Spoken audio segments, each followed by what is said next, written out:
بسم اللہ الرحمن الرحیم۔ عزیز طالبات، السلام علیکم۔ آج کی اردو کی اس کلاس میں آپ سب کو خوش آمدید۔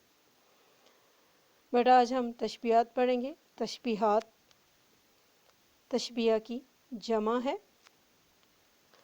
تشبیہ عربی زبان کا لفظ ہے۔ تشبیہ کا لفظ شبہ سے نکلا ہے، جس کے معنی مماثل ہونا کے یا کسی چیز کو دوسری چیز کی مانند قرار دینا کے ہیں، یا یہ کہہ لیں کہ کسی شخص یا چیز کی اس کی کسی خاص خوبی یا صفت کی بنا پر کسی ایسے شخص یا چیز کی مانند قرار دینا جس کی وہ خوبی سب کے ہاں معروف یا مانی گئی ہو، تشبیہ کہلاتا ہے۔ ہم ایک مثال لیتے ہیں کہ حسن چاند کی مانند حسین ہے، تو یہ تشبیہ کہلائے گی، کیونکہ سب جانتے ہیں اور سب کو معلوم ہے کہ چاند کا حسن مسلمہ ہے، یعنی چاند کا حسن کا سب کو پتہ ہے کہ چاند خوبصورت ہے۔ حالانکہ ہم یہ بھی کہہ سکتے تھے یا اس طرح بھی کہہ سکتے تھے یا تشبیہ دیے بنا بھی بچے کو خوبصورتی بیان کر سکتے تھے کہ حسن حسین ہے، لیکن تشبیہ دینے سے کیا ہوا کہ کلام میں فصاحت و بلاغت پیدا ہو گئی۔ ایک اور مثال لیتے ہیں کہ عبداللہ شیر کی طرح بہادر ہے۔ اب سب جانتے ہیں کہ شیر کی بہادری مسلمہ ہے، یعنی شیر کی بہادری سب کو معلوم ہے کہ شیر بہادر ہے، اور یہاں پر مقصد جو ہے عبداللہ کی بہادری کو واضح کرنا ہے، یعنی عبداللہ اور شیر میں بہادری کی مماثلت پائی جاتی ہے۔ تشبیہ کا مقصد یہ ہوتا ہے کہ کسی شخص کی کسی خوبی یا خامی یا بہادری، خوبصورتی، سخاوت، بزدلی یا کنجوسی کو بیان کرنے کے ساتھ ساتھ اس کی وصف کی شدت کو بھی بیان کیا جائے، یعنی عبداللہ کس کی طرح بہادر کہا گیا؟ شیر کی طرح۔ ٹھیک ہے، اب کچھ اور مثالیں لیتے ہیں تاکہ آپ کو اچھی طرح سمجھ آ جائے۔ ہماری فوج کے سپاہی ڈیش کی طرح بہادر ہیں۔ کس کی طرح بہادر ہیں؟ سب جانتے ہیں کہ زرافے کی طرح بہادر ہیں، مور کی طرح بہادر ہیں، یا شیر کی طرح بہادر ہیں؟ تو کس کی طرح بہادر ہیں؟ سب جانتے ہیں کس کی بہادری مشہور ہے؟ شیر کی طرح بہادر ہیں۔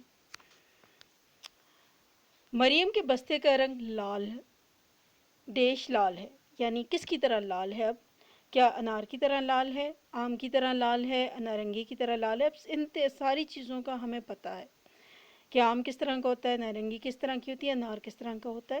تو مریم کے بستے کا رنگ کس کی طرح لال ہوا؟ انار کی طرح لال ہے۔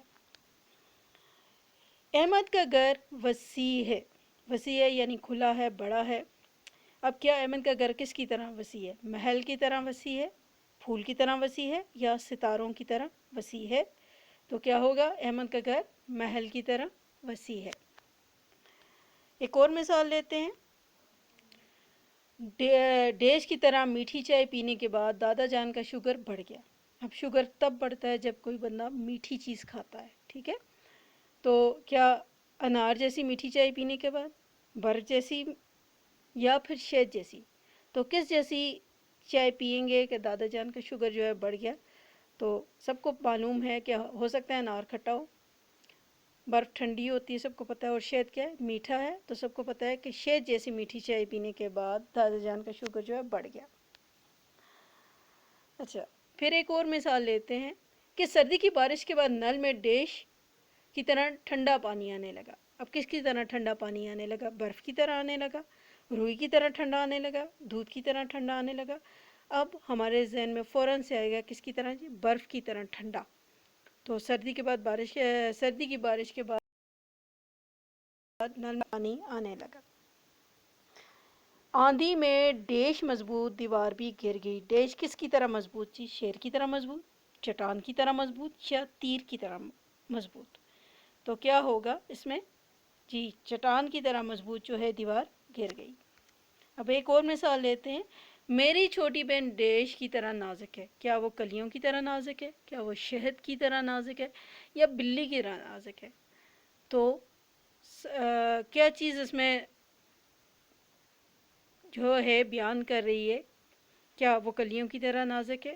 یعنی میری چھوٹی بہن کلیوں کی طرح نازک ہے۔ شہد میٹھا ہوتا ہے، اور بلی یہ ایک جانور ہے، وہ بڑی بھی ہو سکتی ہے، موٹی بھی ہو سکتی ہے، چھوٹی بھی ہو سکتی ہے، کچھ بھی ہو سکتا ہے۔ تو نازک ہونا کلیوں کی طرح وہ نازک ہے۔ امید ہے ان تمام مثالوں کے بعد آپ کو اچھے طریقے سے سمجھ آ گئی ہوگی۔ اگلی ویڈیو تک کے لیے ہمیں اجازت دیجیے، اپنا خیال رکھیے گا، اللہ حافظ۔